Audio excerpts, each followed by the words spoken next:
ज्येष्ठ सहकारी संचालिका, आपल्या कारखान्याची एमडी, सर्व विभाग प्रमुख, सर्व कामगार बंधू भगिनी, जिल्हा परिषद सर्व शिक्षक विद्यार्थी बंधू, खरं म्हणजे सातत्यानं 80 वर्ष आपण स्वातंत्र्य दिन साजरा करतो. आणि त्याचं प्रमुख कारण आता नवीन पिढीला स्वातंत्र्य दिन म्हणजे स्वातंत्र्य दिनाची सुट्टी आणि मग कुठेतरी फिरायला जाणं वगैरे असंच एक वातावरण साधारण दिसते. परंतु स्वातंत्र्याचं महत्व, या स्वातंत्र्यासाठी अनेक विभूतींनी केलेले बलिदान, स्वातंत्र्य चळवळीमध्ये खूप त्याग काही महान नेत्यांनी केला.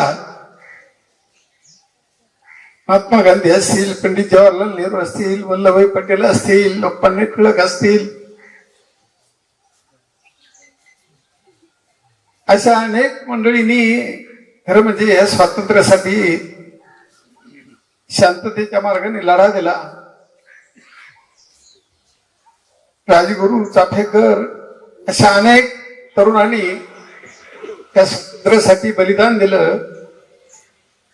आणि खरं म्हणजे तो इतिहास, त्या सर्वांचं स्मरण करणं, ह्या भारत देशाला 150 वर्ष पारतंत्र्यातून स्वातंत्र्यामध्ये आणण्यासाठी प्रयत्न केला. त्यांच्या आठवणी, त्या त्यागाला खरं म्हणजे वंदन करण्यासाठी खरं म्हणजे आजचा हा दिवस आहे.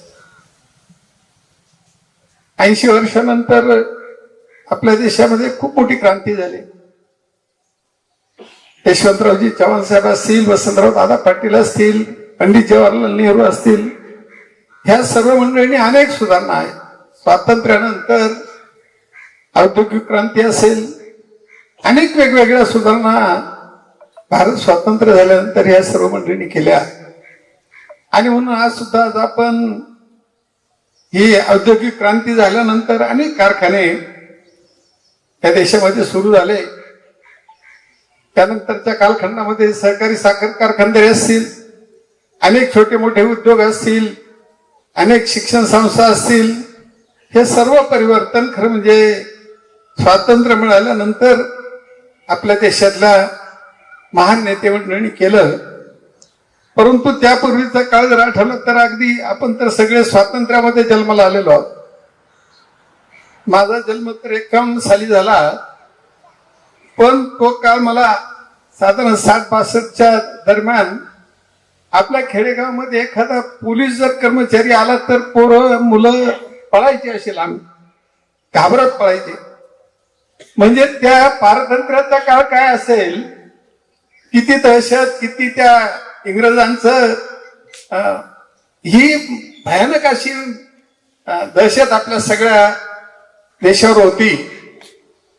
आपण चित्रपटातून, काही पुस्तकांमधून त्यावेळेचे काही प्रसंग बघतो.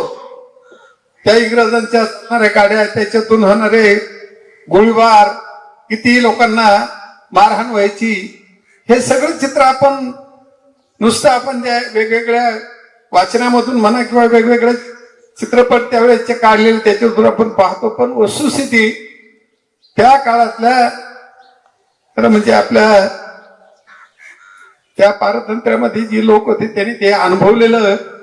आणि आज आपण खरं म्हणजे स्वातंत्र्य मिळाल्यानंतरच आज जे आपण अनुभवतोय, काय परिस्थिती आजही देशामध्ये स्वातंत्र्य मिळाल्यानंतर सुद्धा खूप मोठी दहशतवाद, वेगवेगळ्या पद्धतीचे अत्याचार, हे सगळं चित्र पाहिल्यानंतर त्या महान विभूतींनी मिळवलेलं हे स्वातंत्र्य किती कष्टानं, त्यागानं, बलिदानानं मिळवलेलं हे स्वातंत्र्य, आज हे स्वातंत्र्य मिळाल्यानंतर त्या स्वातंत्र्याचा भोग घेत असताना अनेक चुकीच्या गोष्टी सुद्धा खूप होत आहेत. एवढा मोठा हा जगातला भारत देश, खूप मोठी लोकशाही देश, लोकशाही मानणारा खरा आपला देश. आणि त्यामध्ये अनेक शेतकरी असतील, कामगार असतील, अनेक वेगवेगळे काम करणारी जी लोक आहेत, या सगळ्यांना सामावून घेण्याचं काम खरं म्हणजे ह्या देशामध्ये होतं. आज परिस्थिती 80 वर्षानंतर खूप अडचणीच्या परिस्थितीमध्ये भारत देश सामोरं जातोय. अनेक कंपन्या बंद होत आहेत, अनेक कारखाने अडचणीत येत आहेत. आणि म्हणून याला कोणीतरी खरं म्हणजे आठवण येते आजच्या ह्या स्वातंत्र्य दिनाच्या निमित्तानं. गेली अनेक वर्ष 5, 25, 30 वर्ष, 40 वर्ष अजितदादा पवार साहेबांसारखं नेतृत्व या राज्याला मिळालं.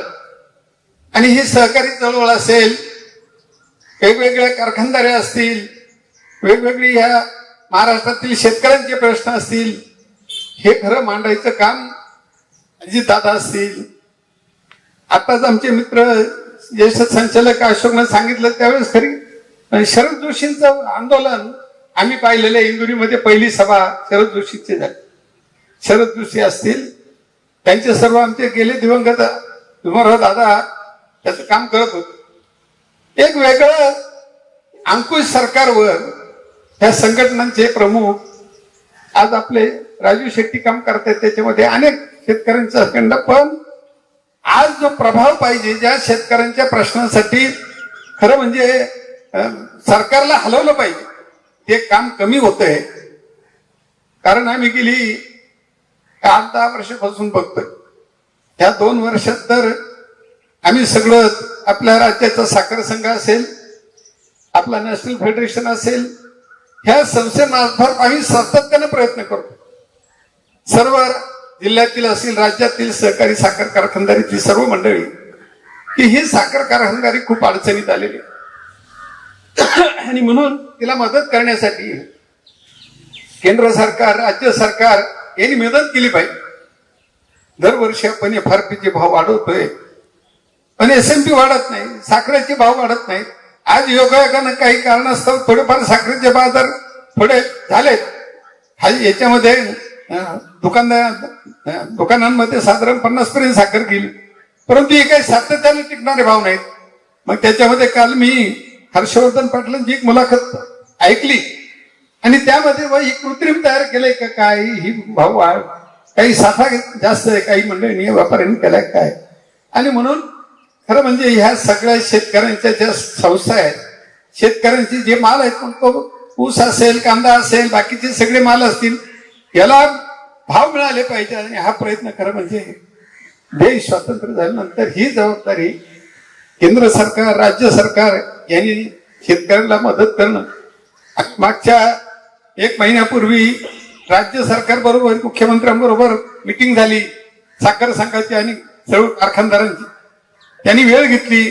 या राज्यात या देशाचे सहकार मंत्री अमित भाई शाह साहेब यांनी मिटिंग केली या कारखान्यांच्या सर्व अडचणीच्या संदर्भामध्ये. 10 दिवसामध्ये निर्णय घेतो असं त्यांनी सांगितलं, परंतु अधिवेशन चालू झालं, त्याच्यामध्ये 1 महिना गेला.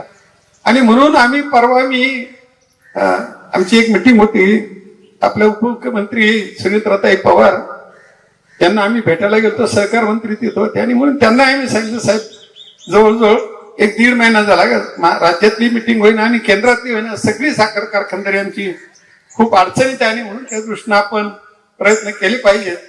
आणि म्हणून ह्या प्रयत्न करीत असताना त्याला यश येत नाही.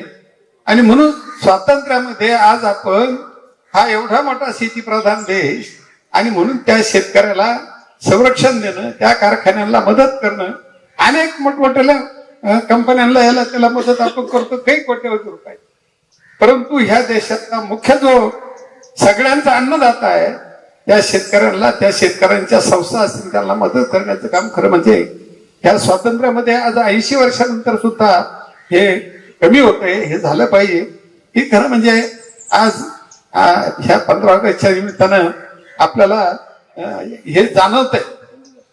आता हा कारखाना सुद्धा स्थापन करताना त्या काळामध्ये संगमनेर कारखाना होता, बाकीचे जिल्ह्यात कारखाने होते, पण हा अकोले तालुका, आदिवासी विभागातला तालुका, इथं सुद्धा कारखाना झाला पाहिजे म्हणून अनेक प्रयत्न आपल्या काही नेते मंडळींनी केले. त्यामध्ये दादासाहेब रुपवते असतील, आदरणीय भाऊसाहेब अंडे असतील, आदरणीय मधुकररावजी पिचड साहेब असतील, त्या सगळ्या मंडळींनी या कारखान्याच्या उभारण्यासाठी प्रयत्न केले. आणि म्हणून ही कारखानदारी खरी म्हणजे अकोल्यामध्ये आपल्या याच्यामध्ये उभी राहील. हा आनंद आपल्याला या जवळजवळ 32-35 वर्ष झालेत आपल्या कारखान्याची उभारणी होऊन, परंतु आजही आपण 35 वर्षानंतर खूप अडचणीमध्ये आहोत आणि म्हणून याला मदत करण्यासाठी सुद्धा आम्ही अनेक प्रयत्न करतो. ही आपली भाग्यलक्ष्मी सातत्यानं चालली पाहिजे.